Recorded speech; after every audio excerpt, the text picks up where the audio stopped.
Hi, I'm Tony, and today we're going to take a look at how you can use high-resolution aerial imagery in Landchecker. First of all, you turn it on down the bottom of the screen here. So this imagery is provided to us through a company called Aerometrics. What Aerometrics do is they fly over Australian cities 3 to 4 times a year with really high-powered cameras, which enables them to capture these really crisp images that you see here.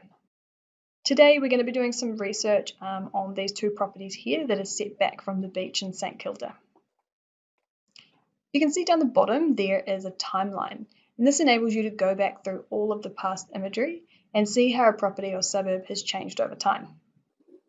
I'm going to go let's go back to 2006. You can see the properties that we're interested in, they haven't changed a lot. However, there's been a lot of development in the surrounding area. Let's go back to present day now. There's a number of tools that you can use on the right hand side, including a lot of measuring tools. So let's use this most popular tool that allows you to measure any shape. You might want to use this to measure setback or perhaps the size of a backyard. I'm just going to use it to get a quick idea of what the size of this dwelling is. So you can see here the approximate size of the dwelling is 108 metres squared.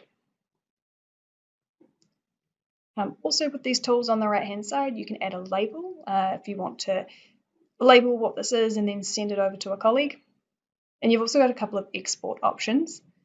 This export option here, this will do a screenshot of everything that's on the screen. So it will capture the measurement that you've just done plus the road and the property boundaries. This option here, this will give you a high resolution export of just the photograph. So this is great if you want to get a photograph for use in marketing or to send to a client. So I'm just going to zoom out a little bit so you can see how well located this property is to the beach, and then I'm going to export this image. I just click and drag. So I can export it as a JPEG or a PNG. I've also got the option to select a geo-referenced image with these projection options. So this is if I need to put it into a BIM or a CAD package. But in this case, we just want to get a basic JPEG image so that we can use this in a piece of marketing. The great thing about using Landchecker for high-res aerial imagery is it means you've got all of your additional property information in one place. This is great if you want to do site assessment or complete your due diligence. For example, you just click this property and the information opens up on the right hand side, and here you can see things such as land size, how many bedrooms and bathrooms it has, or the sales history. You might also want to have a look at the planning information. So you can see it's in a general residential zone. It does have a heritage overlay, and you can click these links here that will take you through to the schedules to find out more about that heritage overlay. You can also see that back in 2014 there was an approved planning permit for the demolition and construction of a front fence. I'll just show you a couple of these things. So by looking at the street view, for example, gives you a different perspective of the property, and you can see that it's a terrace home and it is attached to the dwelling next door.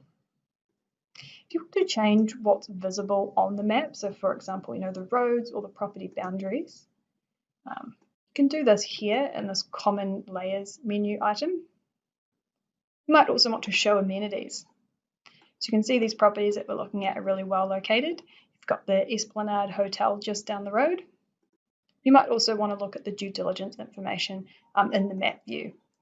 So here you can see all of these zones. So hopefully that gives you a quick idea of how you can use Landchecker to view high resolution aerial imagery and how you can quickly conduct a desktop assessment.